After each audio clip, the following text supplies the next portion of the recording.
20.1 परिचय।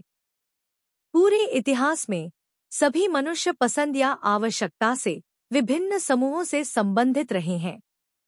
इन समूहों को उनमें मौजूद लोगों द्वारा आकार दिया जाता है और बदले में वे अपने सदस्यों के व्यवहार को प्रभावित करते हैं।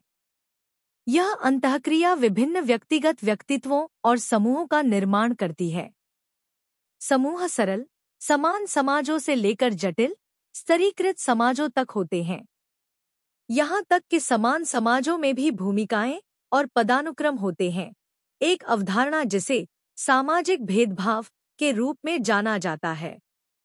यह प्रक्रिया तब होती है जब व्यक्तिगत मतभेद, विरासत में मिले और सीखे हुए, दोनों का उपयोग सामाजिक कार्यों को करने और सामाजिक पदों पर कब्जा करने के लिए किया जाता है। सामाजिक विभेदीकरण एक व्यापक एवं व्यापक प्रक्रिया है। इसका प्रभाव दो मुख्य तरीकों से देखा जाता है: भूमिकाओं और स्थितियों के रूप में जो समाज की संस्थाओं को बनाते हैं और उन भूमिकाओं के रूप में जो इन संस्थाओं को आपस में जोड़ती हैं। स्टेबिन्स, 1987। इनमें से कुछ भूमिकाओं में श्रम विभाजन, सामाजिक स्तरीकरण, लिंग, आयु और जातीयता शामिल हैं। ये भूमिकाएं संस्थानों के मूल या परिधि पर हो सकती हैं और या तो विरासत में मिली, प्रदत्त या अर्जित, प्राप्त की जा सकती हैं। निर्धारित भूमिकाएं वे हैं जो हमें जन्म से या निश्चित उम्र में मिलती हैं, जैसे लिंग, उम्र, नस्ल, राष्ट्रीयता और बहुमत। प्राप्त भूमिकाएं वे हैं जो हम अर्जित करते हैं, जैसे शक्ति, लिंग, सामाजिक वर्ग और व्यवसाय। उदाहरण के लिए, कोई नारीवादी, प्रधानमंत्री या धनी व्यक्ति बन सकता है।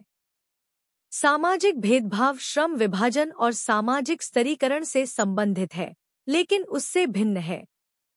सामाजिक भेदभाव श्रम विभाजन से अधिक व्यापक है, जो समाज में समूह और संगठनात्मक कार्यों पर केंद्रित है। इसमें विचलन, आयु और सामुदायिक स्थिति जैसी अंतरसंस्थागत भूमिकाएं भी शामिल हैं। सामाजिक स्तरीकरण एक पदानुक्रमित प्रणाली है जहां सामाजिक असमानताएं संस्थागत होती हैं और अक्सर पीढ़ियों तक चली जाती हैं, जो वर्ग, लिंग, जातीयता, नस्ल, व्यवसाय, आयु, प्रतिष्ठा, शक्ति, धर्म, राजनीति और स्थान के आधार पर जीवन के अवसरों और रिश्तों पर ध्यान केंद्रित करती है। सामाजिक विभेदीकरण को सामाजिक स्तरीकरण की तुलना में अधिक व्यापक शब्द माना जाता है। 20.2 सामाजिक भेदभाव की परिभाषा। विभिन्न विद्वानों ने सामाजिक भेदभाव को विभिन्न तरीकों से परिभाषित किया है। ईसनस्टेड ने इसे एक ऐसी स्थिति के रूप में वर्णित किया है जहां विभिन्न विशेषताओं वाले लोग अलग अलग कार्य करते हैं और विभिन्न भूमिकाएं निभाते हैं जो आपस में जुड़ी होती हैं। रिचर एट अल। इसे एक पदानुक्रमित प्रणाली के रूप में परिभाषित करें जहां विरासत में मिली और सामाजिक रूप से अर्जित भिन्नताओं का उपयोग सामाजिक कार्यों को पूरा करने और सामाजिक पदों को भरने के लिए किया जाता है, जिससे सामाजिक असमानता और स्तरीकरण होता है। स्टेबिन्स इसे एक व्यापक सामाजिक प्रक्रिया के रूप में परिभाषित करते हैं जहां लोगों को उम्र, लिंग, विचलन, जातीयता और सामाजिक स्तरीकरण भूमिकाओं से अलग किया जाता है। सोरोकिन इसे इंट्राग्रुप भेदभाव, एक समूह के भीतर, और अंतरसमूह भेदभाव, समूहों के बीच, के संदर्भ में परिभाषित करता है। इंट्राग्रुप भेदभाव में उपसमूह शामिल होते हैं जो विभिन्न कार्य करते हैं, जैसे परिवार में श्रम का विभाजन। जब इन उपसमूहों को रैंक किया जाता है तो यह स्तरीकृत हो जाता है। अंतरसमूह भेदभाव व्यापक है, जिसमें सामाजिक समूह या हाई स्कूल क्लब या विश्व धार्मिक संगठन जैसे सिस्टम शामिल हैं। स्पेंसर का तर्क है कि जैसे जैसे समाज सरल से अधिक जटिल होता जाता है, इसके हिस्से एक जैविक जीव के समान विभेदित लेकिन अन्योन्याश्रित हो जाते हैं। 20.3 सामाजिक भेदभाव के प्रकार। सामाजिक भेदभाव को विभिन्न तरीकों से वर्गीकृत किया जा सकता है। समाज में श्रम विभाजन की दरखाइन की अवधारणा एक प्रकार की है। वह इसे दो प्रकार की एकजुटता से समझाते हैं, यांत्रिक और जैविक। यांत्रिक एकजुटता छोटे, गैरसाक्षर समाजों में मूल्यों, विश्वासों और व्यवहार में एकरूपता, परंपरा और रिश्तेदारी के प्रति वफादारी, सरल भूमिकाओं और व्यक्तित्व के प्रति थोड़ी सहिष्णुता के साथ पाई जाती है। आधुनिक औद्योगिक समाजों में श्रम, सहयोग और विशिष्ट भूमिकाओं के जटिल विभाजन के साथ जैविक एकजुटता पाई जाती है। इस एकजुटता को जैविक कहा जाता है क्योंकि यह एक जैविक जीव की कार्यात्मक एकता से मिलती जुलती है। स्वालास्तोगा सामाजिक भेदभाव के 4 रूपों की पहचान करता है: कार्यात्मक, अलग अलग नौकरियां या व्यवसाय, रैंक, दुर्लभ वस्तुओं और सेवाओं का वितरण, स्थिति, प्रतिष्ठा, शक्ति, प्रथा, उचित व्यवहार के लिए अलग अलग नियम, और प्रतिस्पर्धी, किसी की सफलता विफलता का कारण बनती है। अन्य सोरोकिन का वर्गीकरण व्यापक है, जो सामाजिक भेदभाव को एक बंधित और बहुबंधित समूहों में विभाजित करता है। एकीकृत समूह एक मुख्य मूल्य या रुचि से बंधे होते हैं, या तो जैव सामाजिक, जाति, लिंग, आयु, या सामाजिक सांस्कृतिक, रिश्तेदारी, पड़ोस, राष्ट्रीय और जातीय समूह, राज्य, व्यावसायिक, आर्थिक, धार्मिक, राजनीतिक, वैचारिक, सांस्कृतिक और अभिजात वर्ग समूह। बहुबंधित समूह 2 या 2 से अधिक अविबंधित मूल्यों को जोड़ते हैं, जिनमें पारिवारिक संरचनाएं, कुल और जनजातियां, राष्ट्र, जातियां, सामाजिक व्यवस्थाएं और सामाजिक वर्ग शामिल हैं। 20.4 सोरोकिन का सामाजिक विभेदीकरण का वर्गीकरण। सोरोकिन के सामाजिक भेदभाव के वर्गीकरण को इस प्रकार सरल बनाया जा सकता है। यूनिबॉन्डेड समूह। ये समूह एक मुख्य मूल्य या हित से बंधे हैं और इन्हें इसमें विभाजित किया गया है। जैव सामाजिक मूल्य, जाति, लिंग, उम्र। सामाजिक सांस्कृतिक मूल्य, रिश्तेदारी समूह, स्थान के आधार पर पड़ोस, भाषा, संस्कृति और इतिहास पर आधारित राष्ट्रीय और जातीय समूह, राज्य, सरकारी समूह, व्यावसायिक समूह, आर्थिक समूह, धार्मिक समूह, राजनीतिक समूह, वैचारिक और सांस्कृतिक समूह, विज्ञान, दर्शन, ललित कला, नैतिकता, शिक्षा, खेल आदि। विशिष्ट व्यक्ति, प्रतिभाशाली, प्रख्यात नेता, ऐतिहासिक हस्तियां। 2. बहुबंधित समूह। ये समूह 2 या 2 से अधिक असंबद्ध मूल्यों को जोड़ते हैं और इसमें शामिल हैं: पारिवारिक गठन, कुल और जनजातियां, राष्ट्र का, जाति, सामाजिक आदेश, संपदा, सामाजिक वर्ग। 20.1 क्रिया और चिंतन। सोरोकिन के सामाजिक विभेदीकरण के वर्गीकरण पर चर्चा करें। सोरोकिन का सामाजिक भेदभाव का वर्गीकरण। एक प्रमुख रूसी अमेरिकी समाजशास्त्री पितरिम अलेक्जेंड्रोविच सोरोकिन ने सामाजिक भेदभाव को समझने के लिए एक व्यापक रूपरेखा विकसित की। सामाजिक भेदभाव उस प्रक्रिया को संदर्भित करता है जिसके द्वारा एक समाज के भीतर विभिन्न भूमिकाएं, स्थितियां और सामाजिक संरचनाएं उभरती हैं। सोरोकिन का सामाजिक भेदभाव का वर्गीकरण सामाजिक गतिशीलता और सांस्कृतिक परिवर्तन के उनके व्यापक सिद्धांतों में निहित है, जो समाज कैसे विकसित होते हैं और खुद को व्यवस्थित करते हैं, इस पर एक सूक्ष्म परिप्रेक्ष्य पेश करते हैं। सामाजिक भेदभाव का अवलोकन। सामाजिक भेदभाव में समाज को विशिष्ट कार्यों और भूमिकाओं के साथ अलग अलग घटकों में विभाजित करना शामिल है। यह प्रक्रिया सामाजिक प्रणालियों की जटिलता और कार्यक्षमता के लिए मौलिक है, जो कुशल संगठन और सामूहिक लक्ष्यों की प्राप्ति की अनुमति देती है। समाजों में होने वाले विभिन्न आयामों और प्रकारों पर विचार करते हुए सोरोकिन का सामाजिक भेदभाव का विश्लेषण बहुआयामी है। सामाजिक भेदभाव के प्रकार। सोरोकिन ने कई प्रमुख प्रकार के सामाजिक भेदभाव की पहचान की, जिनमें से प्रत्येक समाज की संरचनात्मक जटिलता में योगदान देता है।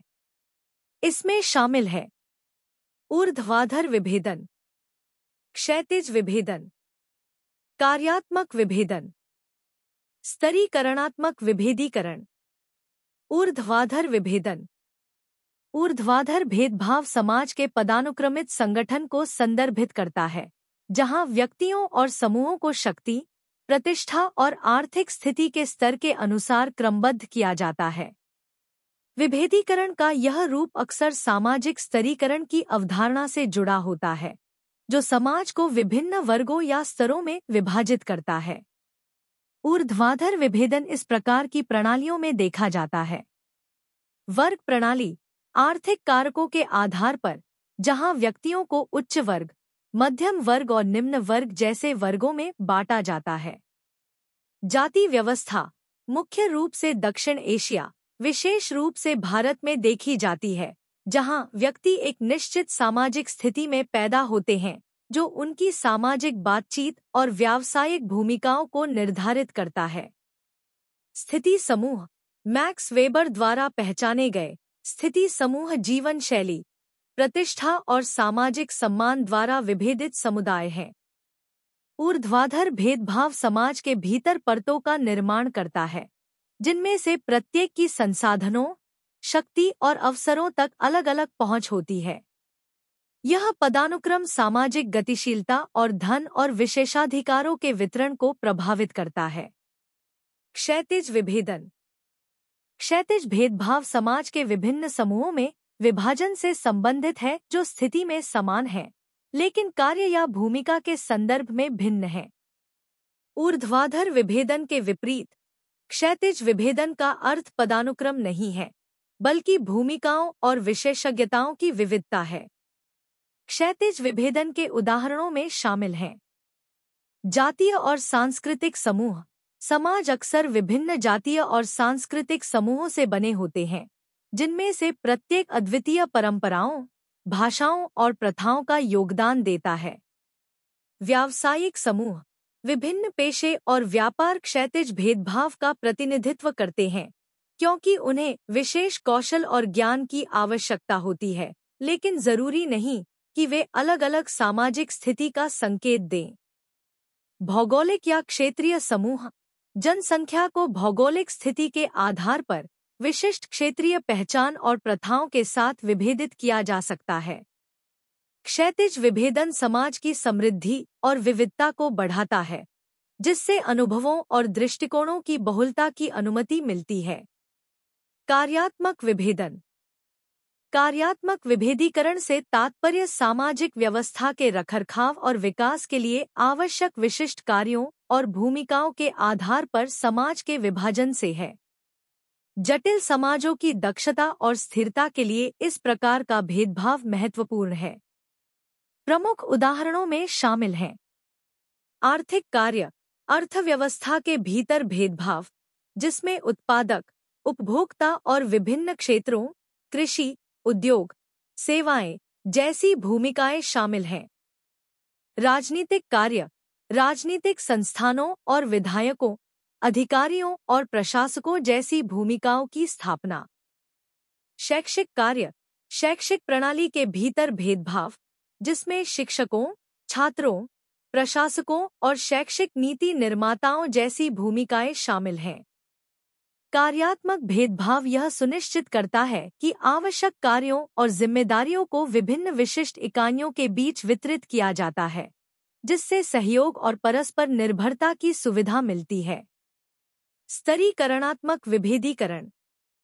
स्तरीकरण विभेदीकरण ऊर्ध्वाधर विभेदन से निकटता से संबंधित है, लेकिन सामाजिक पदानुक्रमों की स्तरित संरचना और समय के साथ इन परतों को बनाए रखने या बदलने वाली प्रक्रियाओं पर अधिक ध्यान केंद्रित करता है।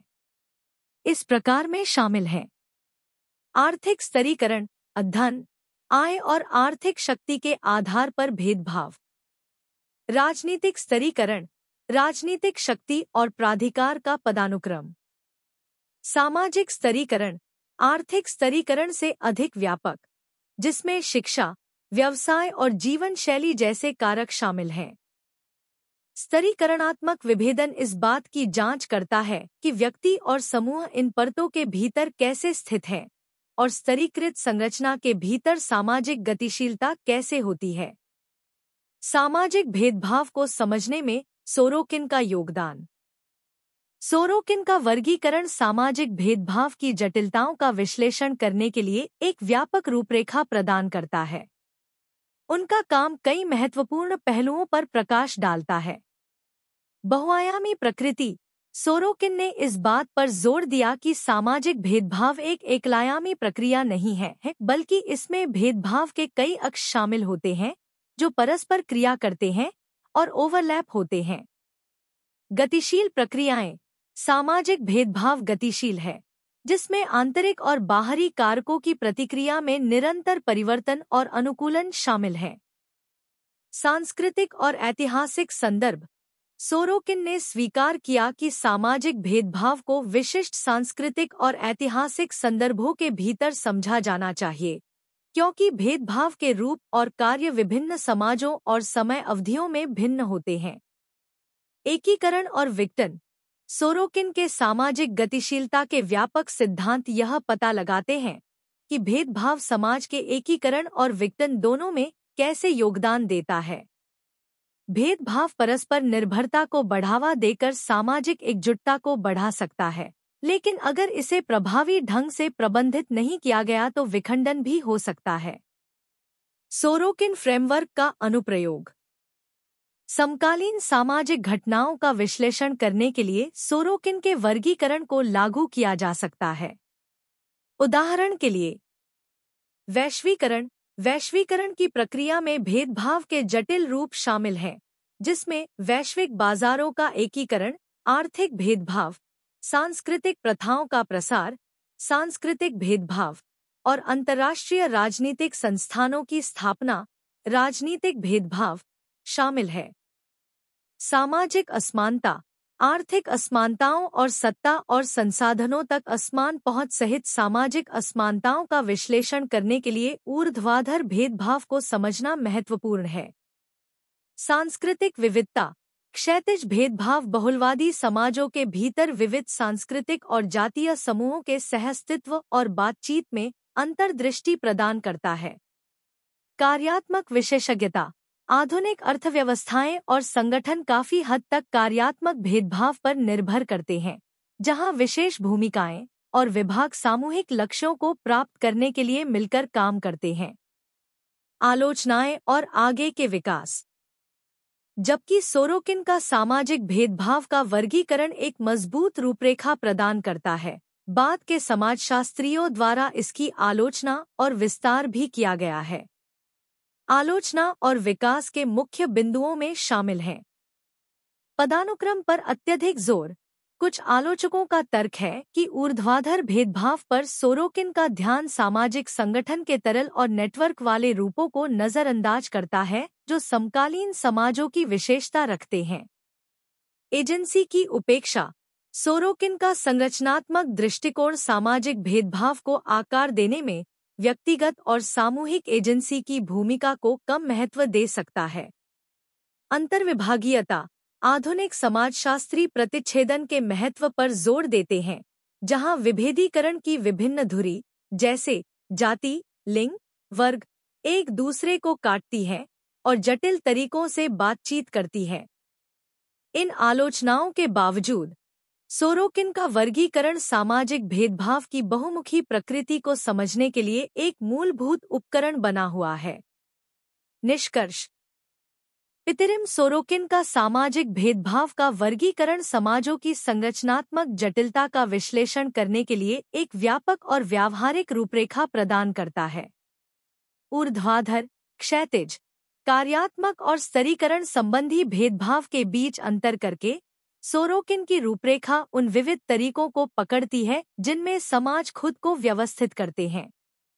उनका काम सामाजिक भेदभाव की गतिशील और बहुआयामी प्रकृति को रेखांकित करता है, जो ऐतिहासिक और समकालीन विश्लेषण दोनों के लिए मूल्यवान दृष्टिकोण प्रदान करता है। जैसे जैसे समाज विकसित हो रहा है, सामाजिक भेदभाव में सोरोकिन की अंतर्दृष्टि सामाजिक संगठन और परिवर्तन के जटिल पैटर्न को समझने के लिए प्रासंगिक बनी हुई है। 20.4 जनजातियों के बीच सामाजिक भेदभाव। जनजातियों के बीच सामाजिक भेदभाव मुख्य रूप से वंश समूहों, लिंग और उम्र पर निर्भर करता है। सामाजिक भेदभाव के पैटर्न सभी जनजातीय समाजों के लिए समान नहीं है। ये पैटर्न उनकी सामाजिक प्रणालियों, परंपराओं और विश्वास प्रणालियों के आधार पर भिन्न होते हैं। उदाहरण के लिए, मातृवंशीय समाजों में पितृवंशीय और पितृसत्तात्मक समाजों की तुलना में अलग-अलग प्रणालियां होती हैं और दोनों प्रकारों में भिन्नताएं भी होती हैं। इस प्रकार, जनजातियों के बीच सामाजिक भेदभाव एक समान पैटर्न का पालन नहीं करता है। नीचे हम विशेष रूप से भारत में जनजातियों के बीच सामाजिक भेदभाव के कुछ रूपों पर चर्चा करते हैं। 20 अप्रैल 2001 रिश्तेदारी और वंश समूहों द्वारा सामाजिक भेदभाव। रिश्तेदारी और वंश समूह आदिवासी समाजों के बीच सामाजिक भेदभाव के सबसे बुनियादी और महत्वपूर्ण आधार हैं। किसी व्यक्ति की स्थिति, अधिकार और कर्तव्य काफी हद तक रिश्तेदारी और वंश नियमों द्वारा निर्धारित होते हैं, जो जनजातियों के पारंपरिक जीवन के लिए महत्वपूर्ण भूमिकाओं और स्थितियों से संबंधित होते हैं। रिश्तेदारी से तात्पर्य रक्त या विवाह से संबंधित लोगों से है। रिवर 1914 ने रिश्तेदारी को जैविक संबंधों की एक सामाजिक मान्यता के रूप में वर्णित किया है। जन्म या रक्त से संबंधित सदस्यों को सजातीय रिश्तेदार कहा जाता है, जबकि विवाह के माध्यम से संबंधित लोगों को वैवाहिक रिश्तेदार कहा जाता है। रिश्तेदारी प्रणालियां लोगों को रिश्तेदारों की विभिन्न श्रेणियों, उनके अधिकारों और दायित्वों के बीच अंतर करने और खुद को सामाजिक समूहों या रिश्तेदार समूहों में संगठित करने में मदद करती हैं। वंश एक संकीर्ण शब्द है जो किसी संस्कृति के नियमों को संदर्भित करता है जो किसी के माता-पिता के साथ जुड़ाव स्थापित करता है। वंश समूह रिश्तेदारों के सामाजिक समूह हैं, जिनके सदस्य एक सामान्य पूर्वज के माध्यम से वंशानुगत रूप से संबंधित होते हैं। इसलिए, किसी व्यक्ति की स्थिति काफी हद तक वंशावली संबंधों से निर्धारित होती है और प्राथमिक सामाजिक समूह के सदस्य रिश्तेदारी से जुड़े होते हैं। रिश्तेदारी प्रणालियों को मोटे तौर पर 2 श्रेणियों में वर्गीकृत किया जा सकता है, वर्गीकरणात्मक और वर्णनात्मक। वर्गीकरण प्रणाली रिश्तों की अलग-अलग डिग्री के लिए कई अर्थों वाले शब्दों का उपयोग करके रिश्तेदारों का वर्णन करती है। उदाहरण के लिए, पिता, माँ, भाई और बहन जैसे शब्दों का इस्तेमाल किसी के तत्काल परिवार के बाहर के कई लोगों के लिए किया जा सकता है। वर्णनात्मक प्रणाली में विशिष्ट रिश्तों के लिए विशिष्ट शब्दों का उपयोग किया जाता है, जैसे पिता, माँ, भाई और बहन का उपयोग केवल निकटतम परिवार के सदस्यों के लिए किया जाता है। वंश समूह मुख्यतः 2 प्रकार के होते हैं, एकरेखीय वंश समूह और संज्ञानात्मक या गैर-एकरेखीय वंश समूह।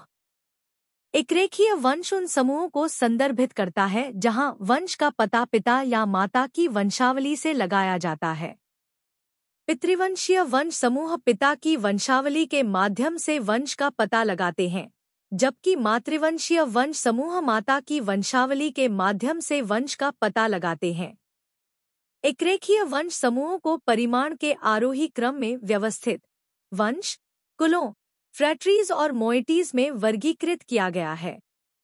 वंश एक एकरेखीय वंश समूह है जो लगभग 10 पीढ़ियों तक वंश का पता लगाता है और पितृवंश या मातृवंश हो सकता है। कुलों में आमतौर पर 10 या अधिक पीढ़ियां होती हैं और उनका मानना है कि वे एक ही पूर्वज से आते हैं। कुछ जनजातीय समाजों में कुलों में 2 या 2 से अधिक वंश शामिल होते हैं। एक फ्रैट्री में 2 या 2 से अधिक कुल शामिल होते हैं और यह उत्तर पूर्वी हिमालय और भारत के मध्य क्षेत्रों में जनजातियों के बीच पाया जाता है, जैसे कि एओ नागा, राजकोंड और मुरिया। बॉक्स 20.1 भारत में सामाजिक भेदभाव के मॉडल। विभिन्न मानव विज्ञानी भारत में जनजातियों के बीच सामाजिक भेदभाव के अलग अलग मॉडल सुझाते हैं। टी.सी. दास 1953 ने विभिन्न प्रकार के गोले या इकाइयों के आधार पर 7 प्रकारों की पहचान की। परिवार, स्थानीय समूह, जनजाति। परिवार, कुल, जनजाति। परिवार, समूह, जनजाति। परिवार, कुल, फ्रैट्रीज, जनजाति। परिवार, कुल, फ्रैट्रीज, मोइटीज, जनजाति। परिवार, कुल, उपजनजाति, जनजाति। परिवार, उपकुल, ऑर्थोगेमस कबीले या चयनित कबीले, जनजाति। दुबे 1971 ने सुझाव दिया कि भारतीय जनजातीय डिजाइन में परिवार, कबीले, फ्रैट्री और जनजाति शामिल हैं, जिसमें व्यक्तिगत गठन वाले परिवार, कबीले या स्थानीय समूह बनाने वाले परिवार और जनजाति बनाने वाले कबीले शामिल हैं। एक अंश, फ्रेंच, आधा में 2 एकरेखीय वंश समूह होते हैं। उदाहरण के लिए, मणिपुर के मोयोन नागाओं में एक मौन प्रणाली है, जिसे दोहरे संगठन के रूप में भी जाना जाता है। वे बहिर्विवाही, आगामी या अंतर्विवाही हो सकते हैं। यह प्रथा कई भारतीय जनजातियों जैसे तमिलनाडु में नीलगिरी पहाड़ियों के टोडा, विभिन्न नागा जनजातियों, मध्य हिमालय क्षेत्र के थारू और उड़ीसा के बोंडो में पाई जाती है। उदाहरण के लिए, अनल नागाओं के बीच समाज 2 बहिर्विवाही भागों में विभाजित है, मोचल और मोशुम। एक ही समुदाय के सदस्य आपस में विवाह नहीं कर सकते। एओ नागाओं में अगोचर स्वभाव है, जो कबीले स्तर पर बहिर्विवाह प्रणाली के साथ कई कुलों में विभाजित है। 20 अप्रैल 2002 लिंग द्वारा सामाजिक भेदभाव। सबसे बुनियादी सामाजिक वर्गीकरण पुरुष और महिला में जैविक विभाजन पर आधारित है। प्रत्येक समाज में लिंग के आधार पर भूमिकाएं विभाजित होती हैं। आम तौर पर महिलाओं से घरेलू मामलों पर ध्यान देने की अपेक्षा की जाती है, क्योंकि वे बच्चों को जन्म देती हैं और उनका पालन पोषण करती हैं। वे अक्सर हल्का काम करते हैं, जबकि पुरुष भारी काम करते हैं। हालांकि कुछ समाजों में महिलाएं भारी कर्तव्य निभा सकती हैं, जबकि पुरुष विभिन्न क्षेत्रों में महिलाओं पर निर्भर रहते हैं। निर्वाह कृषि समाजों में महिलाएं कृषि और घरेलू कार्यों में बड़ी भूमिका निभाती हैं। वे बच्चों का पालन पोषण करते हैं, घरेलू काम करते हैं, पानी और जलाओ लकड़ी इकट्ठा करते हैं, जमीन साफ करते हैं और जोतते हैं, पौधे लगाते हैं और खरपतवार निकालते हैं, फसल काटते हैं और उपज को अन्न भंडार तक ले जाते हैं। वे घर के पास सब्जियां और फसलें भी उगाते हैं और अपनी उपज स्थानीय बाजारों में बेच सकते हैं। महिलाएं पूरे दिन काम में व्यस्त रहती हैं। पुरुष घर के बाहर युद्ध, शिकार, मछली पकड़ना और मवेशी चराना जैसे भारी काम करते हैं। वे जलाओ लकड़ी काटते हैं, खेतों की जुताई करते हैं, झूम खेती के लिए जंगलों को साफ करते हैं और सिंचाई नहरों पर काम करते हैं। पुरुष बड़ीगिरी, व्यापार और वाणिज्य में शामिल हैं। घर पर पुरुष न्यायिक अधिकार रखते हैं, नीतियां और कानून बनाते हैं और गांव का प्रशासन करते हैं। यह अधिकार परिवार तक फैला हुआ है, जहां पतियों से निर्णय लेने की अपेक्षा की जाती है। पुरुष भी ग्राम प्रशासन चलाते हैं और महिलाओं को आम तौर पर ग्राम परिषदों या प्रशासन से बाहर रखा जाता है। भूमिकाओं में ओवरलैप्स हैं। उदाहरण के लिए, महिलाएं मछली भी पकड़ती हैं, खेती के लिए जंगल साफ करती हैं और सिंचाई में भी भाग लेती हैं। पुरुष कभी कभी जलाओ लकड़ी ले जाते हैं और रोपण और कटाई में मदद करते हैं।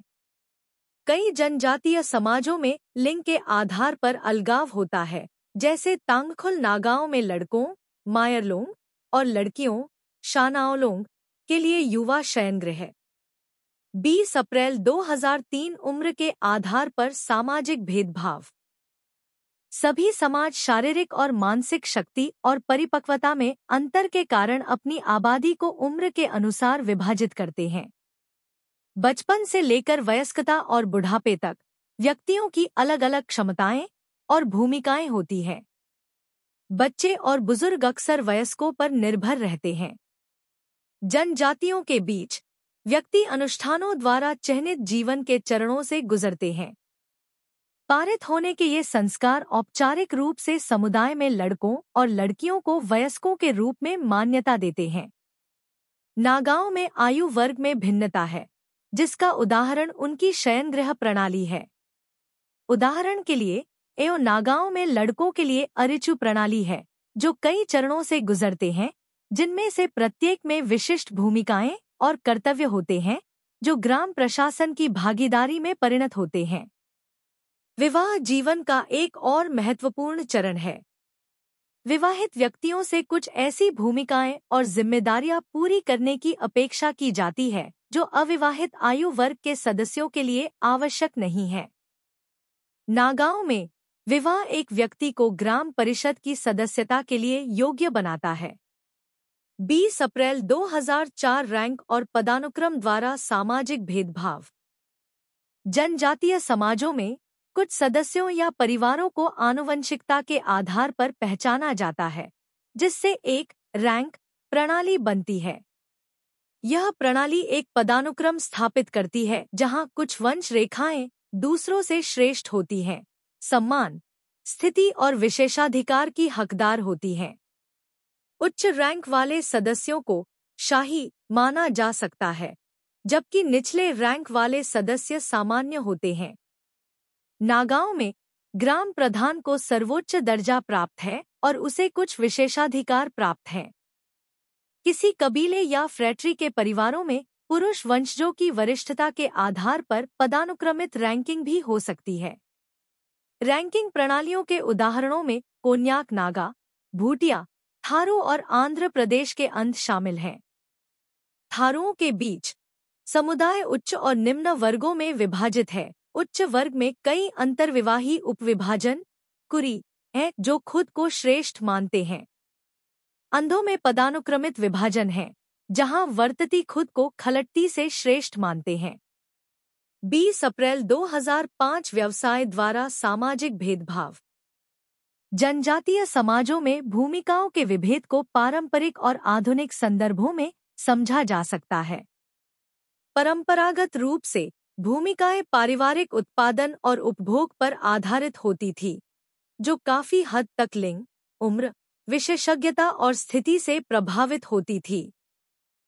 विशिष्ट भूमिकाएं अक्सर अच्छी तरह से परिभाषित नहीं होती थी, क्योंकि व्यक्ति कई व्यवसायों में संलग्न हो सकते थे।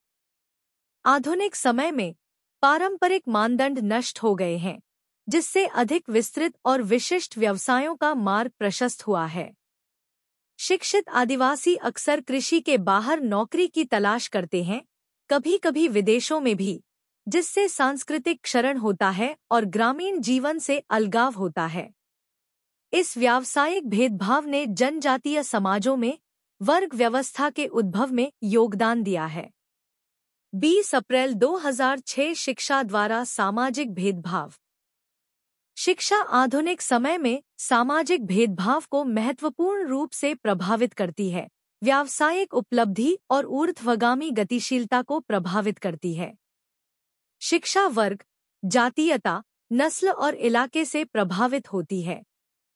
शिक्षित आदिवासी जो नौकरी के लिए अपने गांव छोड़ते हैं, वे अक्सर नए वातावरण में ढल जाते हैं, जिससे आदतों, दृष्टिकोण और विश्व दृष्टिकोण में बदलाव आते हैं।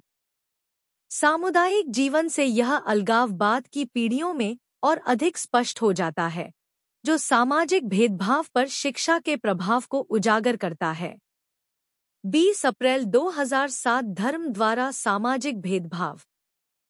जनजातीय समाजों में धर्म के संदर्भ में दो प्रकार के सामाजिक भेदभाव होते हैं, प्रदत्त और प्राप्त। पारंपरिक समाज निर्धारित पदों और स्थितियों के आधार पर भूमिका भेदभाव दिखाते हैं, जो जनजाति से जनजाति में भिन्न होता है। आम तौर पर प्रत्येक जनजाति कुछ सदस्यों की भूमिकाओं को पहचानती है, जैसे सबसे बड़े या सबसे छोटे, पुरुष या महिला, जो धार्मिक भूमिकाएं निभाते हैं। उदाहरण के लिए, तंगखुल नागाओं में कबीले के मुखिया के धार्मिक कर्तव्य होते हैं। इसी तरह गांव का मुखिया कृषि गतिविधियों से संबंधित धार्मिक भूमिकाएं निभाता है, जैसे अच्छी फसल सुनिश्चित करने के लिए खेत की जुताई, बीज बोना और फसल अनुष्ठान। आधुनिक समय में जनजातीय समाजों के बीच भी सामाजिक भेदभाव अधिक जटिल हो गया है। विभिन्न धार्मिक समूहों और संप्रदायों ने आदिवासियों के बीच भूमिकाओं और भेदभाव में विविधता ला दी है।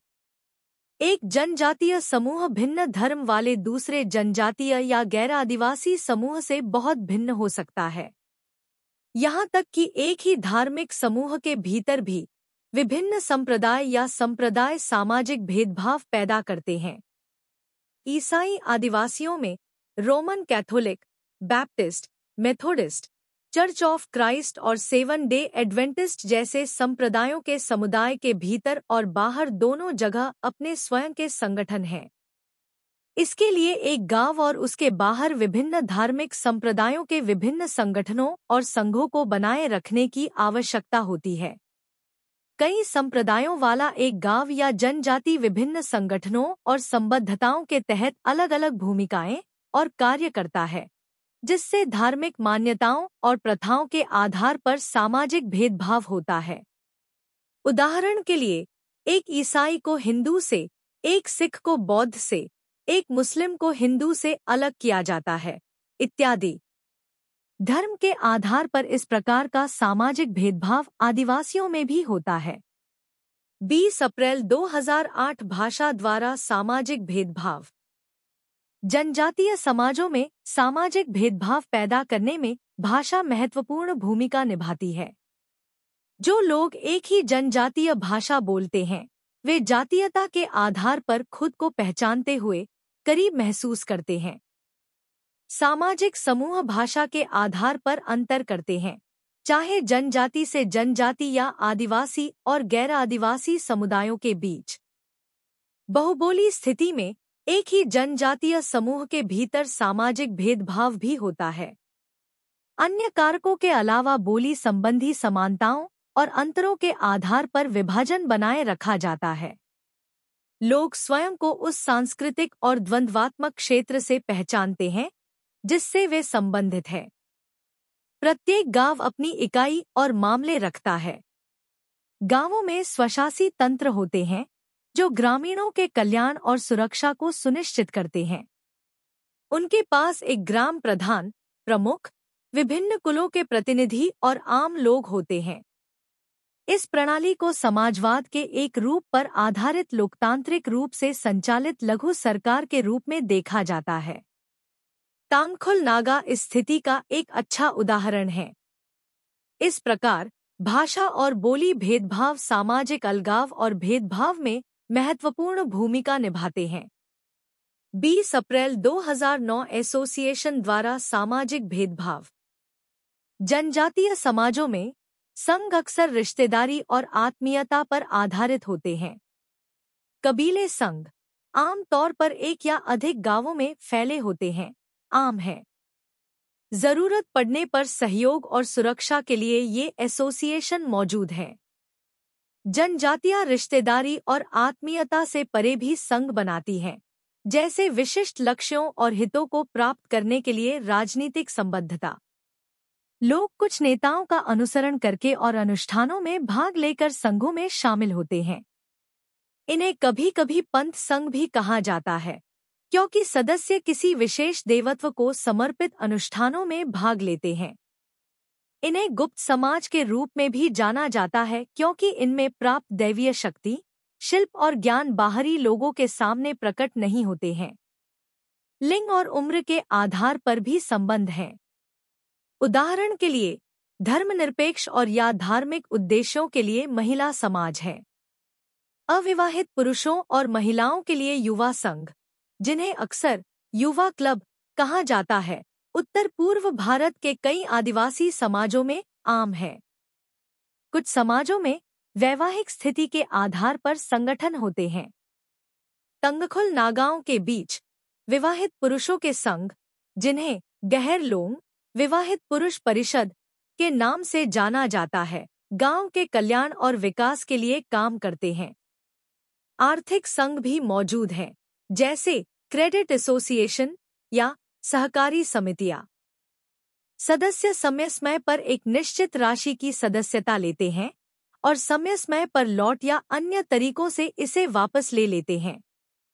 मणिपुर के आदिवासियों के बीच इस प्रणाली को मारूप, जिसका अर्थ है दोस्ती या सहयोग, कहा जाता है। 20 अप्रैल 2010 क्षेत्र और भौतिक पर्यावरण द्वारा सामाजिक भेदभाव। प्रादेशिक या भौगोलिक सामाजिक विभेदन जनजातीय समाज की एक अनूठी विशेषता है। यह धारणा आंध्र प्रदेश के चेंचू जैसे सबसे सरल आदिवासी समाज से लेकर मिजो और नागा जैसे अधिक उन्नत समूहों तक प्रचलित है। यहाँ तक कि हिमाचल प्रदेश के गद्दी जैसे ट्रांसह्यूमन पशुपालन समाजों में भी क्षेत्रीय भेदभाव मौजूद है। हालांकि क्षेत्रीयता का विचार और धारणा जनजातीय समूहों के बीच भिन्न है। नागाओं में ग्राम गठन के माध्यम से क्षेत्रीय भेदभाव की परंपरा है। नागा गांव एक गणतंत्र या राजशाही हो सकता है, जो लोकतांत्रिक और समाजवादी सिद्धांतों के आधार पर एक स्वतंत्र और आत्मनिर्भर व्यवस्था के रूप में कार्य करता है। गांवों के क्षेत्रीय अधिकार क्षेत्र सख्त हैं और कोई भी गांव दूसरे के क्षेत्र पर अतिक्रमण नहीं कर सकता है। कई गांव एक बड़े सामाजिक समूह का निर्माण करते हैं, जिसे जनजाति कहा जाता है। कुछ नागा जनजातियों में दोहरे क्षेत्रीय विभाजन हैं, जैसे रेंगमा और कोन्याक नागा। भारत में विभिन्न जनजातियों के बीच ऐसे विभाजन पाए जाते हैं। कभी-कभी विभिन्न कारणों से नए गांवों की स्थापना मूल गांवों से की जाती है। एक मूल गांव में कई सहायक और स्वतंत्र गांव हो सकते हैं। कुछ जनजातीय समाजों में एक गांव के भीतर उपविभाग या इलाके होते हैं, जिनमें से प्रत्येक पर आमतौर पर एक कबीले का कब्जा या प्रभुत्व होता है। उदाहरण के लिए, नागा गांवों में अलग-अलग इलाकों को क्रमशः अंगामी और तांगखुल नागाओं द्वारा खेल या तांग कहा जाता है। प्रत्येक खेल या तांग बड़े गांव के भीतर एक छोटे गांव के रूप में कार्य करता है। हालांकि बाहरी प्रभावों के कारण यह परंपरा धीरे-धीरे खत्म हो रही है। इसी तरह के क्षेत्रीय स्थानीय समूह अन्य भारतीय जनजातियों जैसे छत्तीसगढ़ के कमार और आंध्र प्रदेश के चेंचुस में भी देखे जाते हैं। जलवायु के आधार पर भी भूमिकाएं विभेदित होती हैं। किसी समाज में अलग-अलग जलवायु के कारण अलग-अलग मौसमों में किए जाने वाले कार्यों की प्रकृति में भिन्नता होती है। यहाँ तक कि कम जलवायु भिन्नता वाले समाजों में भी कुछ मौसमी भिन्नताएं भूमिका भेदभाव को प्रभावित करती हैं। इस प्रकार जलवायु भिन्नता सामाजिक भेदभाव में भी योगदान देती है। 20.2 क्रिया और चिंतन। आदिवासियों में कितने प्रकार के सामाजिक भेदभाव पाए जाते हैं? उन पर संक्षेप में चर्चा करें। जनजातीय समुदायों के बीच सामाजिक भेदभाव। दुनिया भर में जनजातीय समुदाय सदियों से विकसित हुई सामाजिक संरचनाओं और सांस्कृतिक प्रथाओं की एक समृद्ध छवि का प्रदर्शन करते हैं। इन समुदायों के बीच सामाजिक भेदभाव ऐतिहासिक, भौगोलिक, आर्थिक और सांस्कृतिक कारकों से प्रभावित एक जटिल घटना है। इस निबंध में हम आदिवासियों के बीच पाए जाने वाले विभिन्न प्रकार के सामाजिक भेदभाव का पता लगाएंगे, उनकी जटिलताओं और निहितार्थों की जांच करेंगे। एक, आर्थिक भेदभाव। जनजातीय समुदायों के बीच आर्थिक भेदभाव अक्सर संसाधनों तक पहुंच, श्रम विभाजन और उत्पादन के तरीकों जैसे कारकों पर आधारित होता है। कुछ जनजातियां निर्वाह कृषि में संलग्न हैं, जबकि अन्य शिकार, मछली पकड़ने या पशुचारण पर निर्भर हैं। आर्थिक गतिविधियों में यह विविधता जनजातीय समाजों के भीतर धन और सामाजिक स्थिति के विभिन्न स्तरों में योगदान करती है। उदाहरण के लिए, पूर्वी अफ्रीका में मसाई के चरवाहे समुदायों के बीच धन और स्थिति अक्सर किसी के मवेशियों के झुंड के आकार से निर्धारित होती है। 2. व्यावसायिक भेदभाव। व्यावसायिक भेदभाव जनजातीय समाजों के भीतर श्रम के विभाजन को संदर्भित करता है, जहां कुछ कार्य और पेशे विशिष्ट सामाजिक समूहों से जुड़े होते हैं। उदाहरण के लिए, पूर्वोत्तर भारत की नागा जनजातियों में योद्धा, कारीगर और कृषक जैसे अलग अलग व्यावसायिक समूह हैं, जिनमें से प्रत्येक की अपनी भूमिकाएं और जिम्मेदारियां हैं। व्यावसायिक भेदभाव न केवल जनजातीय अर्थव्यवस्थाओं के कामकाज में योगदान देता है, बल्कि सामाजिक पदानुक्रम और पहचान को भी आकार देता है। 3. रिश्तेदारी भेदभाव। रिश्तेदारी प्रणालियां आदिवासी समाजों में एक केंद्रीय भूमिका निभाती हैं, जो सामाजिक संगठन और पहचान की नींव के रूप में कार्य करती हैं। रिश्तेदारी संरचनाओं के भीतर भेदभाव विभिन्न रूपों में देखा जा सकता है, जिसमें वंशाधारित समाज भी शामिल हैं, जहां वंश का पता मातृ या पैतृक वंश के माध्यम से लगाया जाता है। कुछ मामलों में कुछ वंश दूसरों की तुलना में उच्च सामाजिक स्थिति या विशेषाधिकार प्राप्त कर सकते हैं। उदाहरण के लिए, ऑस्ट्रेलिया के स्वदेशी लोगों के बीच समुदायों के भीतर सामाजिक भूमिकाओं और जिम्मेदारियों को परिभाषित करने के लिए रिश्तेदारी संबंध महत्वपूर्ण हैं। 4. अनुष्ठान और धार्मिक भेदभाव। अनुष्ठान और धार्मिक प्रथाएं अक्सर आदिवासी समुदायों के बीच सामाजिक भेदभाव, विभिन्न समूहों के बीच सीमाओं को रेखांकित करने और सामूहिक पहचान को मजबूत करने में योगदान करती हैं। औपचारिक कार्यक्रम जैसे दीक्षा संस्कार या मौसमी त्योहार कुछ कुलों या वंशों के लिए विशिष्ट हो सकते हैं, जिससे उन समूहों के भीतर सामाजिक एकजुटता मजबूत होती है। इसके अलावा पवित्र स्थलों तक पहुंच या पारंपरिक अनुष्ठानों का ज्ञान समुदाय के भीतर विशिष्ट व्यक्तियों या परिवारों को प्रतिष्ठा और अधिकार प्रदान कर सकता है। 5. राजनीतिक भेदभाव। जनजातीय समाजों के बीच राजनीतिक संरचनाएं व्यापक रूप से भिन्न होती हैं, जिनमें अनौपचारिक नेतृत्व के साथ समतावादी व्यवस्था से लेकर पदानुक्रमित प्रमुखता या बुजुर्गों की परिषदें शामिल हैं। जनजातियों के भीतर राजनीतिक भेदभाव वंश, धन या युद्ध कौशल जैसे कारकों पर आधारित हो सकता है। उदाहरण के लिए, उत्तरी अमेरिका की मूल अमेरिकी जनजातियों में नेतृत्व की भूमिकाएं अक्सर ऐसे व्यक्तियों द्वारा भरी जाती थी, जिन्होंने असाधारण कूटनीतिक कौशल या शिकार और युद्ध में कौशल का प्रदर्शन किया था। इसलिए राजनीतिक सत्ता इन समाजों के भीतर सामाजिक भेदभाव का एक मार्कर बन गई। 6. भाषाई और सांस्कृतिक भेदभाव।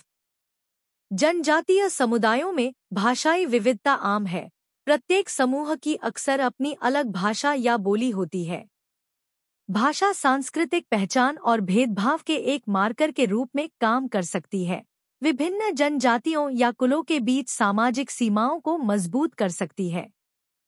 पोशाक, भोजन और कलात्मक परंपराओं सहित सांस्कृतिक प्रथाएं भी समूह संबद्धता और मूल्यों का संकेत देकर सामाजिक भेदभाव में योगदान करती हैं। उदाहरण के लिए, नामीबिया में हिम्बा लोगों की पारंपरिक पोशाक न केवल उनकी सांस्कृतिक पहचान को दर्शाती है, बल्कि उन्हें पड़ोसी जातीय समूहों से अलग भी करती है। 7. लिंग भेद। जनजातीय समाजों के भीतर लिंग भूमिकाएं और संबंध काफी भिन्न हो सकते हैं। कुछ समुदाय अधिक समतावादी संरचनाओं का प्रदर्शन करते हैं, जबकि अन्य अधिक पारंपरिक लिंग मानदंडों का पालन करते हैं। पूर्वोत्तर भारत के खासी जैसे मातृसत्तात्मक समाजों में महिलाएं अक्सर परिवार और सामुदायिक निर्णय लेने की प्रक्रियाओं में महत्वपूर्ण अधिकार रखती हैं। हालांकि पितृसत्तात्मक समाजों में पुरुष राजनीतिक और आर्थिक क्षेत्रों पर हावी हो सकते हैं, जिससे सामाजिक स्थिति और शक्ति में लिंग आधारित भेदभाव हो सकता है। निष्कर्षतः आदिवासी समुदायों के बीच सामाजिक भेदभाव एक बहुआयामी घटना है जो विभिन्न प्रकार के आर्थिक, सांस्कृतिक और ऐतिहासिक कारकों से आकार लेती है। आर्थिक असमानताओं से लेकर धार्मिक अनुष्ठानों तक सामाजिक जीवन का प्रत्येक पहलू आदिवासी समाज की जटिल संरचना में योगदान देता है। जनजातीय समुदायों के साथ सम्मानजनक और न्यायसंगत संबंधों को बढ़ावा देने और उनकी अद्वितीय सांस्कृतिक विरासत को संरक्षित करने के लिए इन गतिशीलता को समझना आवश्यक है। निष्कर्ष। पूरे इतिहास में मानव समाज विभिन्न समूहों में विभाजित रहा है। इन समूहों का लक्ष्य समग्र रूप से समाज का प्रतिनिधित्व करना और अपने सदस्यों और समाजों के बीच एकता को बढ़ावा देना है। सामाजिक भेदभाव एक समाज के भीतर विभिन्न स्थितियों, भूमिकाओं, परतों और समूहों के होने की प्रक्रिया है। सामाजिक भेदभाव को वर्गीकृत करने के विभिन्न तरीके हैं। इस खंड में हमने पितिरिम ए सोरोकिन के सामाजिक भेदभाव के विस्तृत वर्गीकरण पर चर्चा की। सोरोकिन सामाजिक भेदभाव को इस आधार पर दो मुख्य प्रकारों में विभाजित करते हैं कि वे कैसे बनते हैं और क्या चीज उन्हें अलग करती है। वह इन्हें यूनिबॉन्डेड ग्रुप्स, जाति, लिंग, आयु, पारिवारिक संबंध, जातीय पृष्ठभूमि, नौकरियां, आर्थिक स्थिति, धर्म, राजनीति आदि जैसे एक मुख्य मूल्य या रुचि से एकजुट समूह और मल्टी बॉन्डेड ग्रुप्स द्वारा गठित समूह कहते हैं। कुलों, जनजातियों, जातियों, राष्ट्रों, वर्गों आदि जैसे दो या दो से अधिक एकनिष्ठ मूल्यों का संयोजन। जनजातियों और सरल समाजों के बीच सामाजिक मतभेद अक्सर अन्य कारकों के अलावा वंश, लिंग, आयु, सामाजिक स्थिति और पदानुक्रम के आसपास घूमते हैं। ये अंतर एक जनजाति से दूसरी जनजाति में उनकी सामाजिक संरचना, परंपराओं और मान्यताओं के आधार पर भिन्न भिन्न होते हैं। किसी समाज के भीतर भेदभाव कैसे होता है, इसमें भी मतभेद है। भारत की विभिन्न जनजातियां भी इन भिन्नताओं से अछूती नहीं है।